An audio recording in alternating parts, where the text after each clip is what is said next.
Bismillahirrahmanirrahim. Assalamualaikum warahmatullahi wabarakatuh.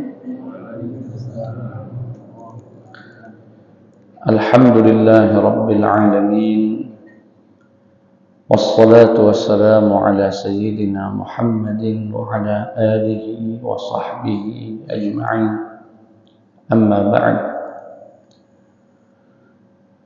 Jamaah salat subuh yang dirahmati dan dimuliakan Allah Subhanahu wa taala. Alhamdulillah, pagi hari ini Allah izinkan kembali kita untuk mengawali aktivitas kita dengan sama-sama sujud menghamba kepada Allah Subhanahu wa taala.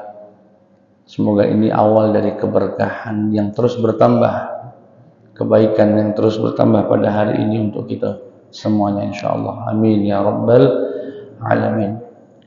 Salawat beserta salam terlimpah curahkan kepada uswatun hasanah Sayyidina Muhammad sallallahu alaihi wasallam. Semoga kita bisa betul-betul bisa menghidupkan sunnahnya dan kelak mendapatkan syafaatnya yaumul qiyamah. Amin ya rabbal alamin. Jamaah sekalian yang dirahmati dan dimuliakan Allah Subhanahu wa taala, pada pagi hari ini kita akan membahas keistimewaan membangun masjid dan berjalan menuju masjid dan duduk-duduk di dalam masjid. Fadlu bina'il masajid wal masyi ilaiha wal julusi fiha.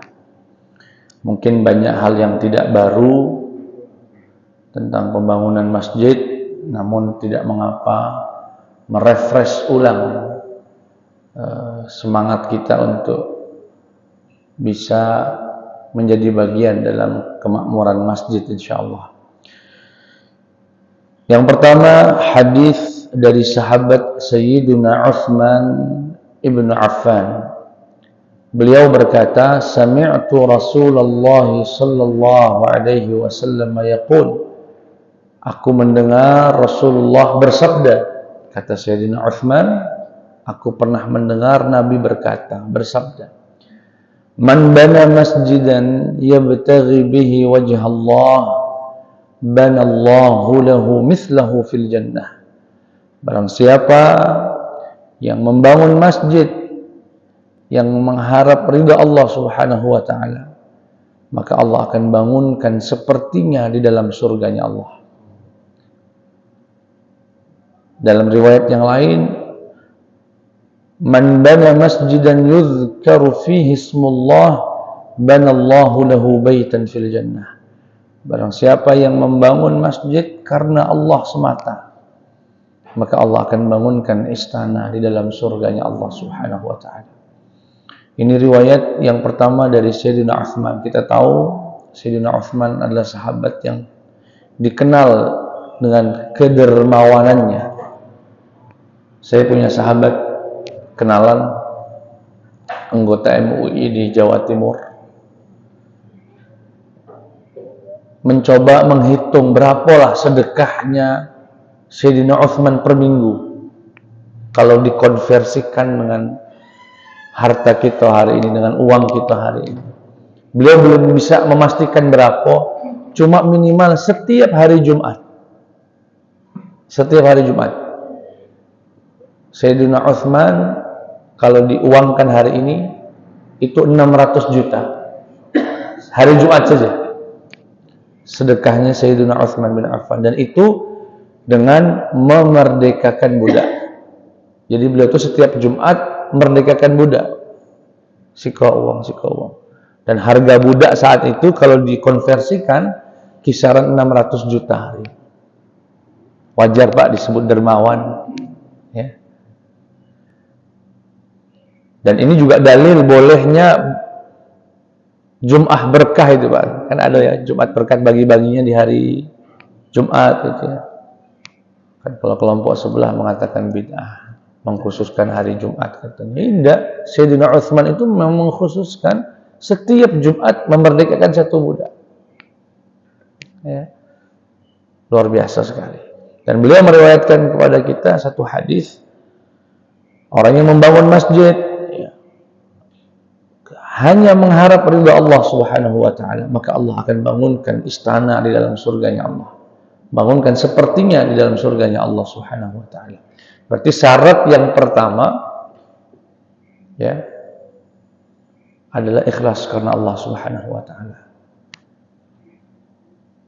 Itulah pentingnya niat dalam Islam. Orang bangun masjid yang sebesar itu, semewah itu, maksimal itu, tapi kalau niatnya salah ya nggak ada artinya. Innamal a'malu binniyat. Karena ada orang bangun masjid karena untuk bangga-banggaan. Ada orang bangun masjid karena tekanan sosial atau nak nyalon politik, jabatan tertentu, bangun masjid dia dan lain sebagainya.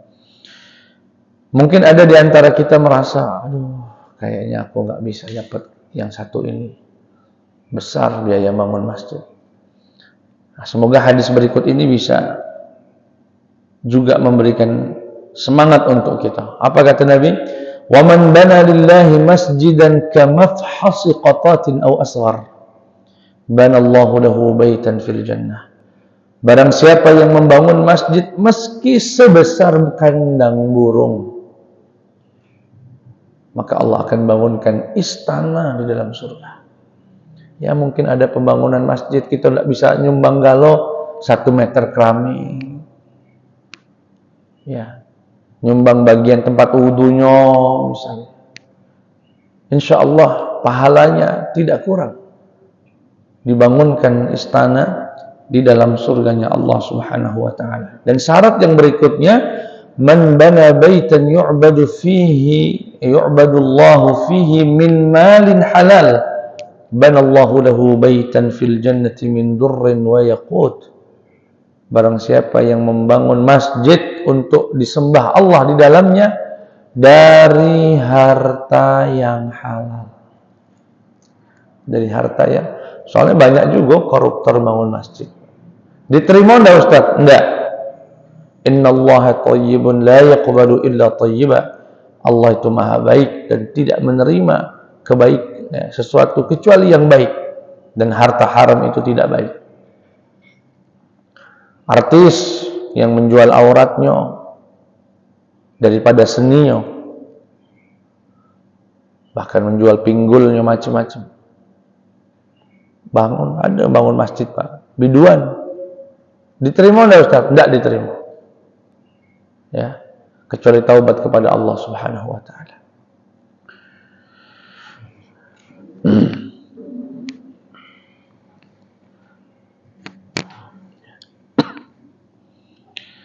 Baik, itu yang pertama tentang membangun masjid.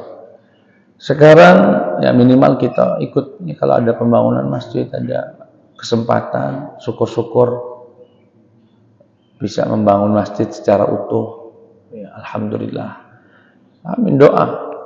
Saya punya tetangga ya ekonominya biasa-biasa saja Pak. Mungkin doa dari hati kecilnya, ya Allah, kapan aku bisa bangun masjid? Bisa bangun rumah Allah. Dapat pembebasan tol. Dapat pembebasan tol. Enggak tahu saya totalnya berapa, mungkin kurang lebih 6 miliaran. Bangun masjid sekarang 2,3 miliar. Disumbangkan untuk masjid. Tanahnya dibeli, bangunannya dibangunkan. Siapa yang menyangka orang sederhana yang tidak terbayang dalam hitungan kita dia bisa bangun masjid. Tapi doa, minta sama Allah, ya Allah berikan aku kemampuan. Siapa tahu rumah kita dibuat tol apa di sini kan. Di jalur lain apa, jangan tol dulu ya, apalah. Tol langit ya. Insyaallah. Yang berikutnya minimal ini ada juga pahala yang luar biasa. Apa itu Ustaz? Bersihkan masjid. Jangan bayangkan bersihkan seutuhnya.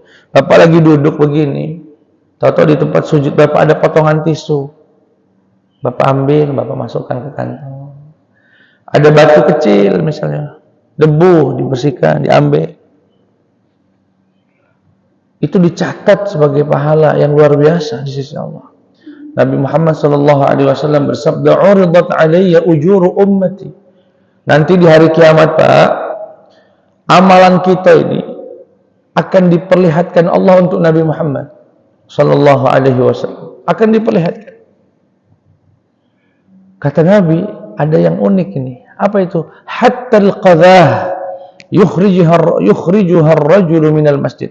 Sampai debu yang dibuang oleh seorang muslim dari masjid ada dilaporkan kepada Nabi Muhammad sallallahu alaihi wasallam. Masya Allah. Bahkan dalam sirah itu ada seorang wanita membersihkan bekas ludah yang mengering. Jadi mungkin sempat ada ludah di tiang masjid atau bekas kotoran bercak, dikeriknya sama beliau. Nabi ngeliatin dari kejauhan. Setelah dikerik, diembeknya minyak wangi, diusapkan di titik yang ada bekas. Kata Nabi, ma ajmala hadza, alangkah indahnya amalan perbuatan wanita ini. Dan itu dilaporkan Allah nanti kepada Nabi Muhammad sallallahu alaihi wasallam. Ya kita nih Pak, kalau lagi sujud di sini misalnya mampu rokok misalnya. Ada pernah sholat bau rokok. Bapak punya minyak wangi, jangan ragu-ragu. Usapkan bersih di sejadah masjid. Kalau nanti ada orang sholat, kemudian sujud, dia mencium bau wangi itu, dan dia nyaman dengan sujudnya, ada pahala untuk kita.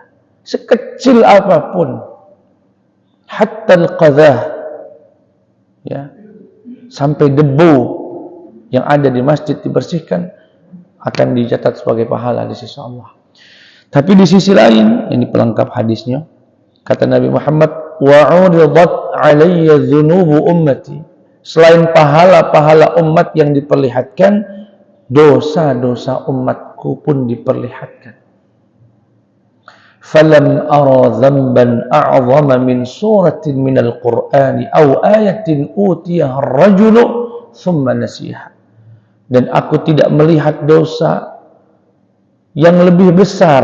Nah, ini sebagai penekanan dari Nabi. Alangkah ada dosa yang tidak dikira oleh kita, Pak, itu dosa besar. Apa? Seseorang yang sempat menghafal surat di dalam Quran atau ayat di dalam Al-Quran, kemudian dilupakannya. Bapak mungkin masih kecil dulu sempat hafal surat Al-Fajr misalnya. Namun karena jarang dipakai, lupa, dosa dan dicatat itu. Bapak sempat menghafal ayat sekian dari surah Ar-Rahman misalnya, atau bahkan hafal, karena sholatnya jarang dipakai, bacanya kulhu terus, dosa dicatat. Dan ini unik sebetulnya. Kenapa? Karena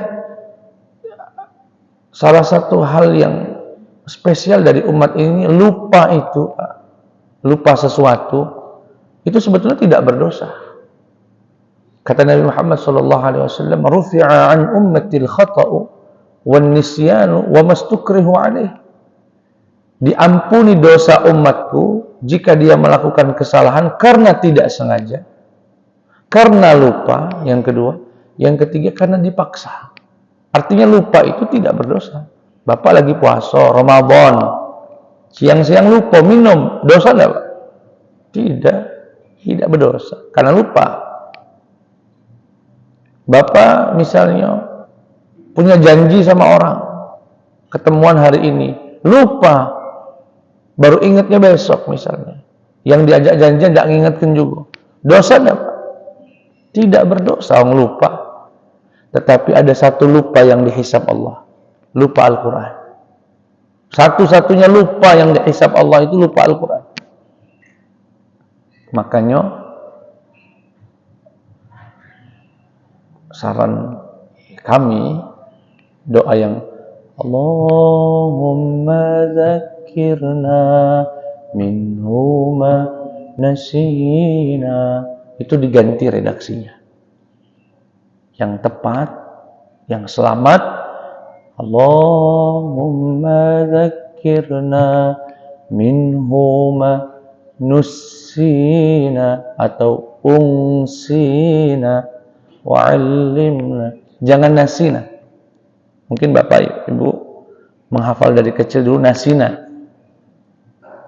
Kenapa Ustaz? Ada dua alasannya. Pertama berdasarkan hadis Nabi disebutkan dalam Sahih Bukhari, jangan kau katakan nasina, tapi katakanlah ungsina. Artinya Nabi sendiri yang mengatakan jangan kau berkata nasina, tapi berkatalah, berdoalah, berucaplah nussina atau ungsina. Ya, nussina atau ungsina. Dan secara bahasa Arab pun berbeda, Pak.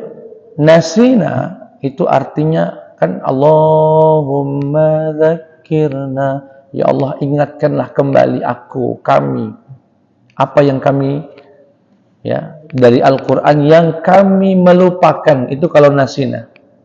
Kalau nusina yang terlupakan oleh kami. Apa bedanya melupakan dengan terlupakan? Kalau melupakan ada unsur sengaja. Kalau terlupakan, jangan berkata kepada Allah, ya Allah ingatkan apa? Ingatkan aku Al-Quran yang ku sengaja lupakan. Itu maknanya itu kalau nasina. Tapi kalau nusina atau ungsina, ya Allah ingatkan aku dari Al-Quran yang aku terlupakan, mungkin karena sibuk, karena macam-macam. Ya, hati-hati bapak-bapak yang sudah sempat pernah hafal ayat-ayat tertentu, ya diulang-ulang, ya dipakai dalam sholat, biar tidak lupa. Baik, itu fadilah membersihkan kotoran dari masjid. Maka jujur menjadi catatan kita kalau kita punya acara maulid, itu kan memuji Nabi Muhammad, mengagungkan Rasulullah, akhlak Rasulullah. Tapi begitu selesai maulid, sampah di mana-mana. Ya, akhlaknya Nabi di mana? Dan itu menjadi catatan kita. Seharusnya minimal sampah yang dibawa sendiri itu tidak tertinggal di tempat itu. Dibawa, carikan kotak sampahnya, buang. Bila perlu pemandangan itu menjadi indah sehingga orang melihat mereka memang cinta Rasulullah Sallallahu Alaihi Wasallam. Jadi kalau sampah dan sebagainya tidak pas, ya. Berikutnya terkait berjalan ke masjid. Kita tahu, mungkin Bapak Ibu pernah mendengar, kalau orang berangkat ke masjid, setiap langkah kakinya itu mengangkat derajat, dan langkah kaki yang satu menggugurkan dosa. Tetapi itu ada syarat, Pak. Ada syaratnya. Apa itu? Kata Nabi Muhammad SAW, وَذَلِكَ أَنَّهُ إِذَا تَوَضَّأَ فَأَحْسَنَ الْوُضُوءَ ثُمَّ خَرَجَ إِلَى الْمَسْجِدِ لَا يُخْرِجُهُ إِلَّا الصَّلَاةِ لَمْ يَخْطُ خَطْوَةً إِلَّا رُفِعَتْ لَهُ بِهَا دَرَجَةٌ وَحَطَّ عَنْهُ بِهَا خَطِيئَةٌ. Kata Nabi Muhammad SAW, jika seseorang berwudu dan sempurna wudunya, lalu berangkat ke masjid untuk semata-mata menegakkan salat, maka setiap langkah kakinya dihitung derajat pahala, dan satu langkah kakinya dihitung pengguguran dosa. Berarti wudunya di mana, Pak? Di rumah. Berarti wudunya di rumah. Dan sempurna wudunya. Lalu keluar memang tujuannya untuk melaksanakan sholat. Bukan seperti sebagian orang. Nah kemana? Nah ke Alfamart. Kayak sekalian sholat. Berarti sholatnya itu sebagai sekalian. Nyambil. Tidak dapat itu. Ya. Tidak dapat. Kemudian ada seorang sahabat bernama Ubay bin Ka'ab bercerita, dulu di zaman Nabi ada orang yang rumahnya paling jauh dari masjid, jauh sekali dari masjid, tapi nggak pernah absen ke masjid.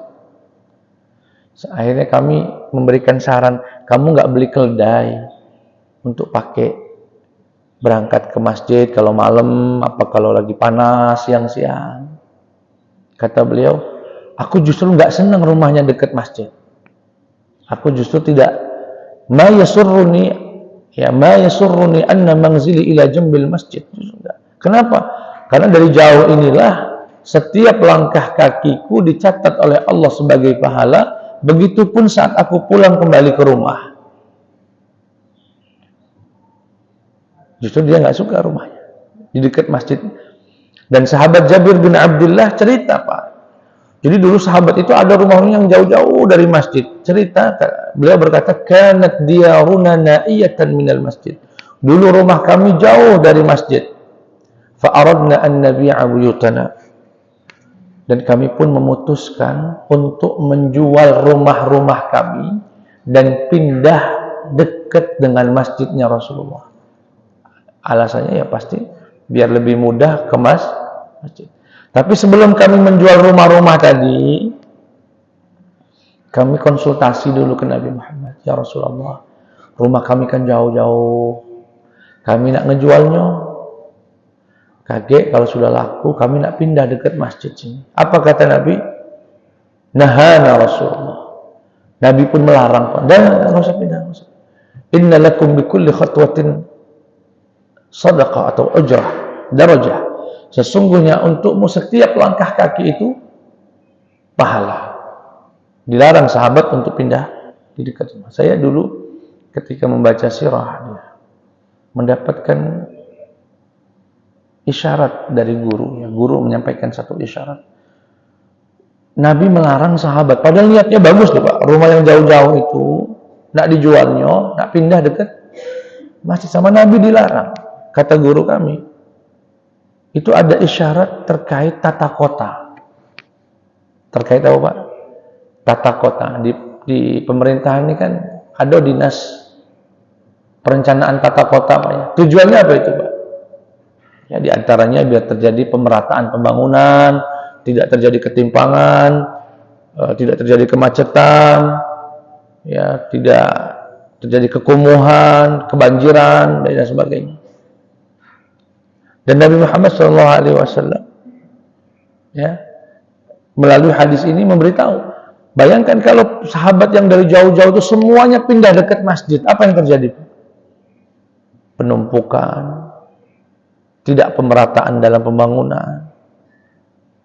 Ini Rasulullah SAW sudah memberikan isyarat itu. Ya. Kami pernah membaca satu penelitian, salah satu penyebab kemacetan di kota itu, salah satunya adalah kantor-kantor pemerintahan yang berjauhan. Kantor-kantor pemerintahan yang berjauhan. Apa kaitannya dengan kemacetan? Jika ada seorang warga mau mengurus satu surat dan di dalam surat itu butuh 3 tanda tangan kedinasan misalnya, dinas A, B, dan C. Sedangkan A, B, C ini berjauhan, si kok di sana, si kok di sini. Akhirnya apa, Pak? Mobilitas dia di jalan itu banyak, nak berangkat ke sini, berangkat ke sini. Nah, kalau warga Palembang begitu semua, akhirnya perjumpaan warga kota di jalan itu meningkat. Itulah terjadi kemacetan. Belum ditambah kantor-kantor, jam kerja dan sebagainya. Dan dari sinilah Putrajaya Malaysia membangun satu pulau khusus untuk pemerintahan agar semua selesai di pulau itu. Kalau di Lampung sudah diterapkan, di Palembang juga sudah mulai. Di Lampung itu kalau kita pernah ke Bandar Lampung ada Masjid Al-Furqan, di seberangnya itu ada bangunan kurang lebih 12 lantai. Itu satu dinas kesehatan, dinas Dukcapil, dinas satu lantai. Jadi one gate, Pak.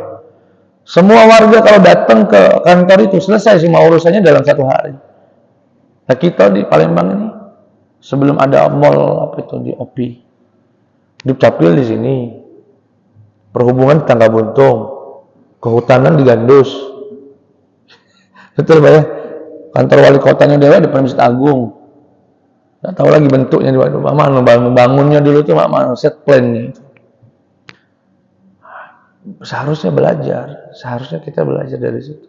Ya alhamdulillah di OPI sudah ada satu kantor, tapi ya tetap belum bisa maksimal. Ya. Baik, dan Rasulullah SAW sudah memberikan isyarat itu.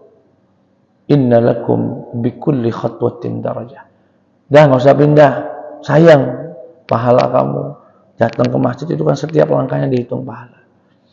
Baik, jemaah sekalian yang dimuliakan Allah Subhanahu wa taala. Yang terakhir, masih banyak tapi kami sebutkan terakhir.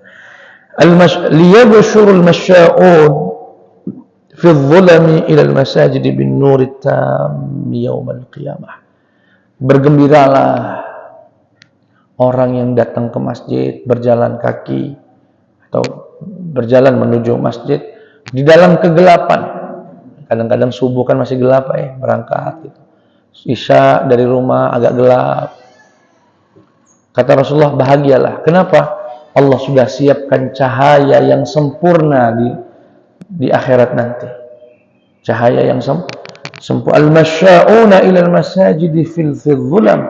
Orang yang berjalan menuju masjid di dalam kegelapan, ulaikal khawwaduna fi rahmatillah. Merekalah orang-orang yang akan tenggelam dalam rahmat Allah Subhanahu wa taala. Masya Allah. Ya. Berangkat ke masjid di dalam kegelapan, insya Allah merupakan orang yang akan mendapatkan rahmat Allah Subhanahu wa taala.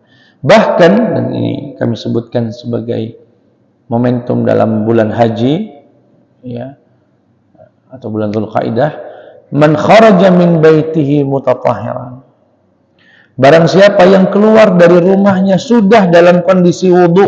Nah, ini menegaskan wudunya di rumah. Ila salatin maktubatin, dia keluar setelah wudu tadi ke masjid untuk melaksanakan salat yang difardukan. Di orang wudu sempurna di dalam rumahnya, kemudian dia berangkat untuk melaksanakan salat fardu, kata Nabi, fa ajruhu ka ajril hajjil muhrim. Maka pahalanya, ganjarannya seperti ganjaran orang yang menunaikan ibadah haji.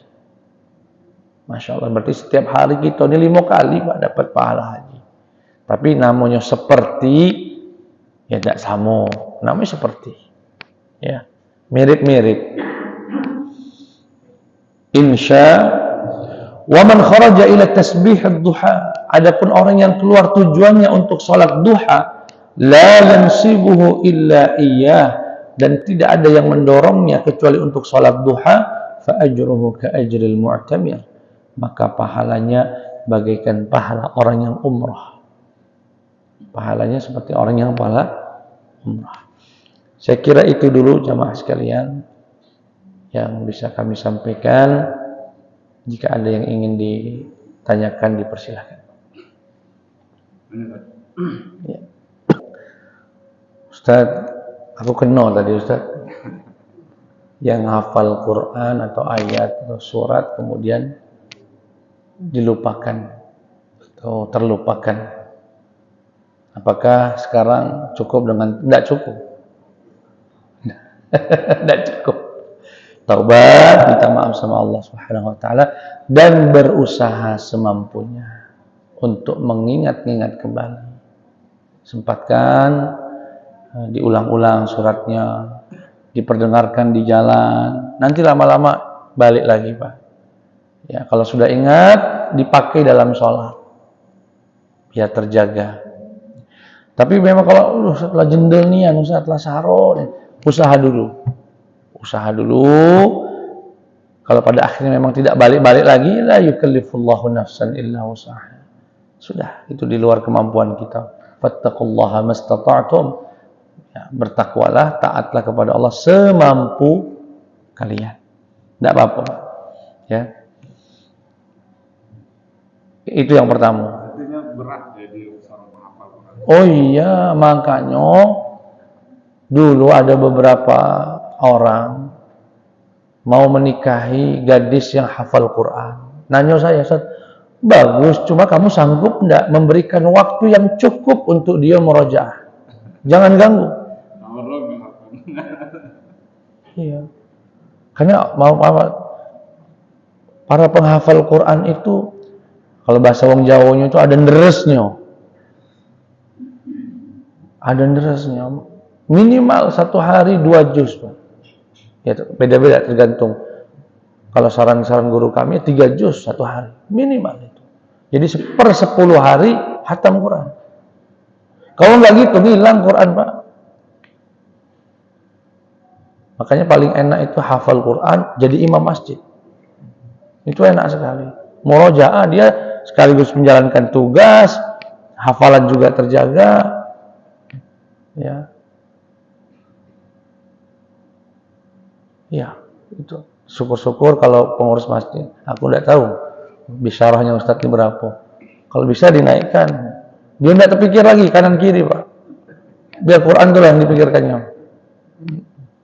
Apalagi kalau berkeluarga, ya, makmurkan. Jadi kalau punya istri atau berat sekali, berat sekali. Ya jangan berat kemudian menjadi momok ya, tapi setidaknya. Tapi orang kalau sudah hafal Quran dan dia murojaah itu nggak berat itu kan bagi kita yang ngebayangin. Orang yang sudah hafal ya enak saja. Sambil duduk begini saja bisa 3 lembar nggak kerasa. Sambil bawa mobil ke kantor setengah jam itu bisa dapat setengah juz. Atau minimal dibantu dengan sama dengar. Memang harus deres sekali. Kalau nggak deres ya hilang. Quran itu manja, Pak. Spesial dia. Dikhususkan waktunya dan sebagainya. Nah, kalau orang nikah sama hafizah atau hafidh nikah sama, berikan waktu dia untuk bisa murojaah, jangan diganggu-ganggu, jangan dibebani beban pikiran yang tidak perlu dipikirkan, biar dia dengan Quran. Itulah paling nikmat itu sebetulnya tadi imam masjid, hafal Quran jadi imam masjid. Kami dulu kalau di masjid paling senang kalau imam taraweh. Berat terjengoknya, Pak, tapi enak disitulah murojaahnya enak, dipakai untuk sholat, ya. Enak sekali. Makanya Imam Sudas itu paling enak saya rasa hidupnya. Abdurrahman Sudas, ngimam di Masjidil Haram, murojaah, dunianya tidak kekurangan, ya, dan didengar seluruh dunia, masya Allah. Ya, innallaha yarfa'u bihadzal qur'ani aqwaman wa yadh'u bihi al-akharin. Allah dengan Quran ini mengangkat sebagian orang derajatnya dan dengan Quran ini Allah rendahkan sebagian yang lain. Quran itu mengangkat derajat wong yang suka, yang cinta. Ya, jadi diulang-ulang, Pak, yang sudah sempat hafal surat Al-Waqi'ah. Yang paling masalah itu, yang sering jadi masalah, Pak Farudin. Ada orang minta amalan, dinjo ustadznya surat Al-Waqi'ah. Diapalkannya apa? Untuk hajat tertentu rupanya. Hajatnya tidak terwujud, tidak dibaca lagi, lupa Al-Waqi'ah. Dan sebagainya. Yang kedua, bagaimana dengan marbot? Ini yakin bukan marbot masjid kita, insya Allah. Nah, marbot yang lain, maksud beliau bagaimana ketua misalkan sudah mengarahkan marbot tapi nggak bersih, jujur sekali, ya, malu sebetulnya kalau masjid itu kotor, malu. Kadang-kadang ada non muslim mampir, Pak, kita nggak tahu dia non muslim, kotor, bau, ya, nggak seharusnya. Seharusnya masjid itu dibuat senyaman mungkin, sebersih mungkin. Dan marbot itu kan bahasa Arab sebetulnya, Pak. Marbot itu dari bahasa Arab marbut, dari kata rabata menjadi rabithah. Rabithah alawiyah. Apa itu rabithah? Ikatan. Marbut itu orang yang terikat untuk ngurusin masjid. Makanya diistilahkannya marbutun. Ya. Jadi marbotun. Marbutun. Jadi orang yang terikat untuk membersihkan masjid. Nah, bagi ketua ya sudah cukup dengan mengingatkan sekali. Bila perlu ditanya apa yang berat, apa gajinya kurang atau makmano, cari win-win solutionnya. Enggak juga cari ganti, Pak. Kalau dia diganti, jangan kemaslahatan dia mengorbankan kemaslahatan masjid.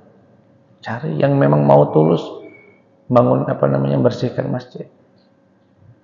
Ya. Dan bagi para marbot, jangan pernah kecil hati. Pahala Bapak marbot itu tidak lebih kecil dari pahala imam. Nah, bayangkan, Pak, kalau marbot masjid itu 30-100 orang sholat nyaman, sujud-sujudnya enak, bersih ndak kate kotorannya, kate apa nggak pahala semua buat dia. Anggaplah gaji itu sebagai bonus, pahala dari Allah sebagai tujuan utama. Ya, luar biasa. Itu yang membantu di rumah Allah Subhanahu wa taala. Yang ketiga tadi lupa kan? Ya. Insyaallah. Masih ada, Pak? Silakan. Yang pertama, tetangga masjid. Kata Nabi, la salata li jaril masjid illa fil masjid au kama qala. Tidak ada salat bagi tetangga masjid kecuali di masjid. Sebagian ulama sampai mengatakan tidak sah. Tapi maksudnya adalah tidak sempurna orang yang tetangga masjid tapi tidak sholat di masjid. Jangankan tetangga, yang jauh juga muslim, tidak pernah terjengok. Kecuali berapa tadi? 2 kali Idul Adha, Idul Fitri itu terlambat katanya. Balik duluan. La haula wala quwata. Lah 2 tahun sekali terlambat pula. Masih balik. Baik. Bolehkah kami merasa malas, enggan untuk mensolatkan orang tersebut? Begini, Pak. Suatu hari ada orang yang meninggal, bunuh diri di zaman Rasulullah. Bunuh diri. Setelah meninggal dan mau disolatkan, sahabat datang, "Ya Rasulullah, jenazah sudah siap." Kata Nabi, "Saya tidak ikut sholatkan. Sholatlah kalian." Nabi nggak mau mensolatkan orang yang mati bunuh diri. Dari hadis ini disimpulkan para ulama, para tokoh, orang-orang soleh boleh memilih untuk tidak mensolatkan orang yang dikenal dengan kemaksiatan. Dikenal, Pak ya. Kalau orang bermaksiat, kita juga maksiat. Tapi dia mujaharah, tidak pernah terlihat di masjid dan lain sebagainya. Boleh imam, ustadz memilih untuk tidak hadir ketika diminta. Sebagai apa, ustadz? Sebagai hukuman sosial kepada orang tersebut. Sebagai hukuman, dan itu dilakukan oleh Nabi Muhammad SAW. Ya. Tapi jangan memerintahkan jamaah yang lain untuk tidak sholat. Udah nggak usah sholat kalau jangan. Cukup kita yang mohon maaf ditokohkan, dianggap rajin ke masjid, itu boleh memilih untuk tidak. Dan ini yang ditulis dalam buku, ada NU punya buku namanya Jihad Melawan Korupsi. Jihad melawan, saya pernah membedah buku itu. Salah satu rekomendasinya tidak mensolati koruptor. Hukuman sosial, kita sebagai masyarakat kan nggak bisa ngasih hukuman. Yang punya hukuman adalah pemerintah, memenjarakan. Tetapi masyarakat bisa memberikan sikap-sikap yang memberikan efek jera kepada para koruptor. Umumkan di perumahan ini, di kantor ini, kalau ada yang korupsi, kami nggak nyolatkan. Boleh, ya. Tetapi tokoh jangan diajak seluruh orang, karena itu tetap fardu kifayah dan zahirnya muslim. Masalah hatinya bagaimana itu?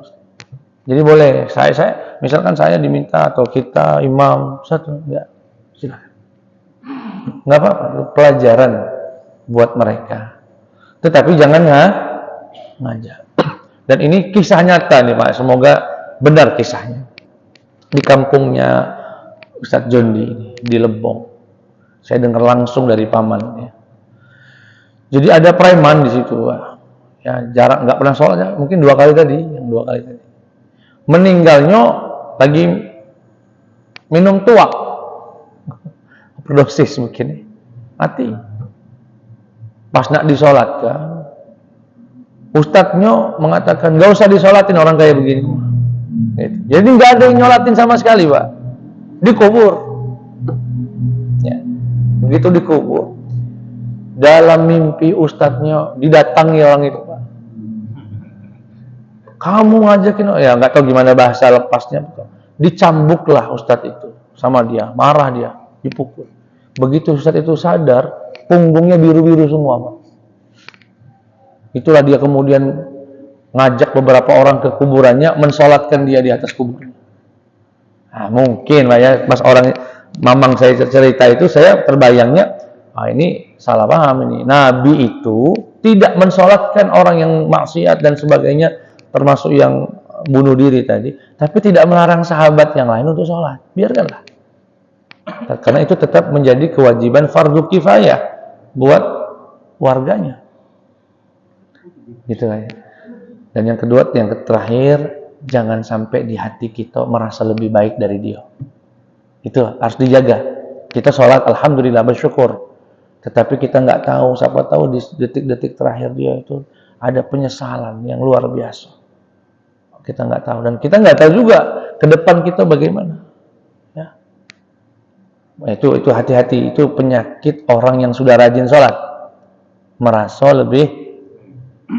Merasa beruntung, alhamdulillah, jelas beruntung karena diizinkan sholat. Tapi merasa lebih mulia, lebih baik, enggak. Inna akramakum indallahi atqakum wattaqwa hahuna, kata Rasulullah. Takwa itu di sini. Kita nggak tahu isi hati orang. Ya.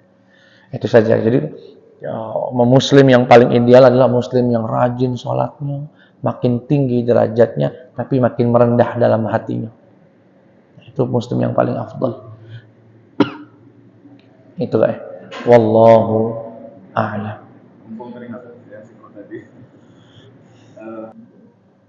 Pertama, kalau bekerja di instansi yang sifatnya pelayanan samsat, rumah sakit, lebih baik jangan sholat duha. Lebih baik jangan sholat duha. Karena jika itu mengakibatkan, mengorbankan, ya orang ngantri di depan sana. Lagi Pak ya, aku sholat duha dulu, nggak boleh. Itu yang disebut oleh Imam Ibnu Hajar Ibnu Athaillah sebagai syahwatun khafiyah, syahwat yang terselubung. Syahwat yang terselubung itu kemasannya ibadah duha, tapi isinya sebetulnya syahwat, dengan mengorbankan yang wajib demi mendapatkan yang sunnah. Jika menyebabkan pelayanan jadi tertunda. Tapi jika tidak, seperti tugas-tugas fungsional, yang penting tugasnya selesai, punya target, misalkan gaweannya ini, selesaikan 3 hari. Dalam 3 hari kan banyak waktu yang sisa kosong. Dimanfaatkanlah, jeda dengan sholat, tidak ada masalah. Jika memang tugasnya adalah tugas yang penting, fungsinya yang selesai. Makanya jujur Pak Farudin, kalau kami dosen ya, ada jadwal. Saya tidak berlama-lama zikir kalau sudah habis sholat zuhur. Karena ada haknya anak-anak mahasiswa yang harus ditunaikan. Justru yang berlama-lama di masjid, mahasiswa sampai nunggu-nunggu, itu syahwatul khafiyah. Syahwat yang terselubung. Dia tidak terasa syahwat karena bungkusnya kan ibadah. Tadarusan Quran, murojaah di masjid, mahasiswanya nunggu, nggak boleh. Tapi kalau memang tidak mengganggu fungsi tugasnya, diizinkan. Apalagi kalau Pak Fardin kepala di ruangan itu, aman. Dulu saya di PLI di pelayanan internasional, tugasnya kan kadang-kadang aja itu, kalau lagi buat surat, nggak ada surat, nggak buat tugas, saya sampai izin sama ibu kepala, Bu, boleh nggak Bu kalau saya lagi nggak ada tugas sholat duha, saya baca Quran. Ya Allah Ustaz, kayak gitu aja izin. Ya, itu sebetulnya hanya untuk menenangkan bahwa yang saya lakukan ini nggak melanggar, gitu. Jangan sampai melanggar. Itu Pak ya. Jadi terutama di pelayanan tuh di masyarakat, pernah ada mana ininya Pak polisi mau bayar pajak, lagi sholat duha katanya. Nah, mamang ini dapat pahala, kita dapat dosa seuzon sama dia. Nggak boleh. Ya, ibadah itu profesional, ada aturannya, ada prioritasnya, ya, dan lain sebagainya. Cukup kira-kira Pak? Oh, silakan. Ini saya sah Pak, sah. kita tahu bisa Kita ngaji tahu. Mak ini kata Syekh Ali Jum'ah, kita ini Pak hari ini, zaman kita ini disebut dengan asru syubhah. Hidup di era yang hampir sulit mendapatkan halal bersih. Yang halalnya 100% itu hampir sulit. Ada percik-percikan. Nah, jadi di era-era semacam ini, kalau ada orang pendapatannya ada yang halal, ada yang haram. Kemudian Bapak dikasih dari dia, husnudzon itu dari yang halal. Cak koruptor tadi kan nggak semuanya haram, Pak. Ada gaji asli dia. Anggap baik banyu yang Bapak pakai wudhu dari gaji dia. Itu karena kalau enggak akhirnya diwas-was nanti, Pak. Laju salah semua. Kalau yang nyumbang listrik kita nih, wallah alam. Iya, yang sedekah-sedekah itu nggak tahu kita duitnya. Sudah. Saya banyak karena kami tinggal di Tangga Buntung, sering banyak bantuan-bantuan. Entah dari siapa, dari pejabat. Saat kami nerimo enggak. Ini bukan saat pemilu, Pak ya. Kata kami terima enggak apa-apa. Terima tidak apa-apa. Ini husnudzon itu dari gaji dia. Husnudzon itu dari ini. Tapi kalau memang gaji, memang nggak ada usahanya kecuali itulah. Apa gawainya? Ternak babi kan. Nah, gawaiannya ternak babi.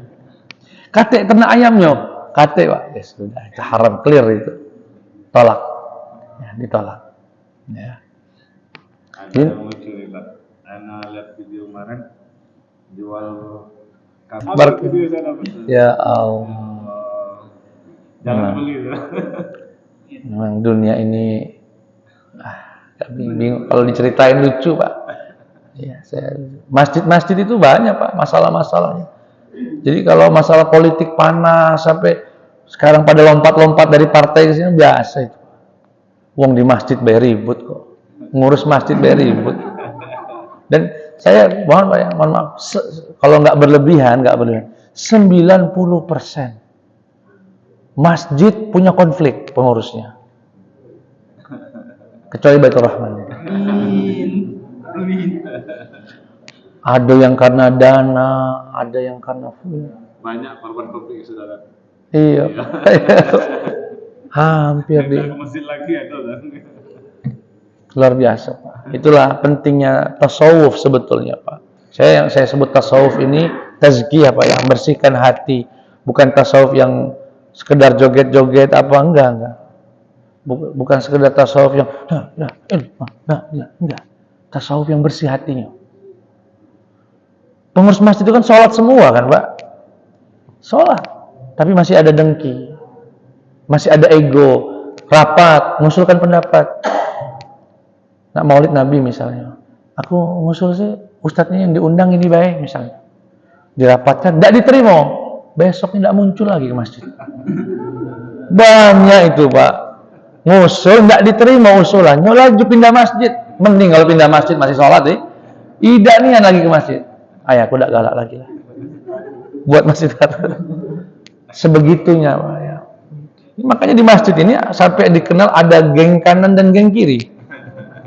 Yo, ada geng kanan dengan geng. Sekali-kali, Pak, yang sebelah kanan pindah ke yang kiri, pindah ke, tapi pindahnya jangan bareng-bareng, Pak, sama baik. Yang kanan seutuhnya pindah ke sini, yang enggak sebagian pindah. Iya.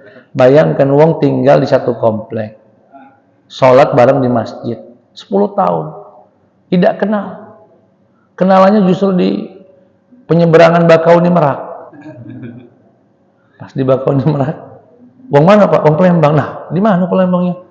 Di Loro, apa namanya ini? Loro Pak Jo. Loh, sama. Sholat di mana Bapak ini? Baitur Rahman. Oh, Bapak ini sebelah kanan, caknya. Aku sebelah kiri. Oh, sama. Kenalannya justru di sana. Banyak itu, Pak. Belum karena aliran lagi yang enggak teguran, enggak salaman lagi, enggak senyum. Banyak masalahnya luar biasa. Itulah butuh hati yang bersih kita yang ngurus masjid juga. Ya, kami kira cukup, Pak ya? Sah, Pak ya wudunya? Ya, wudunya sah. Itu saja, kurang lebihnya mohon maaf kepada Allah, saya mohon ampun. Kita tutup dengan doa. Ustaz. Bismillahirrahmanirrahim. Alhamdulillahirabbil alamin wa sallallahu ala sayyidina Muhammad wa ala alihi wa sahbihi ajma'in. Duhai Allah yang Maha Pengasih lagi Maha Penyayang, berikan kami kesehatan ya Allah lahir dan batin. Berikan kami keikhlasan dan istiqamah dalam ketaatan ya Allah. Terima seluruh amal ibadah kami, sempurnakan segala kekurangannya.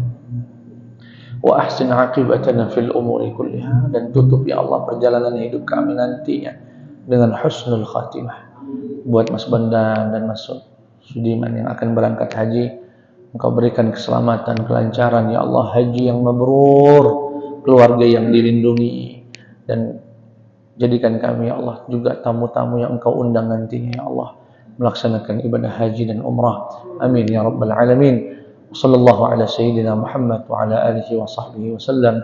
Walhamdulillahi rabbil alamin. Subhanakallahumma wa bihamdika asyhadu an la ilaha illa anta astaghfiruka wa atubu ilaik. Wassalamu alaikum warahmatullahi wabarakatuh.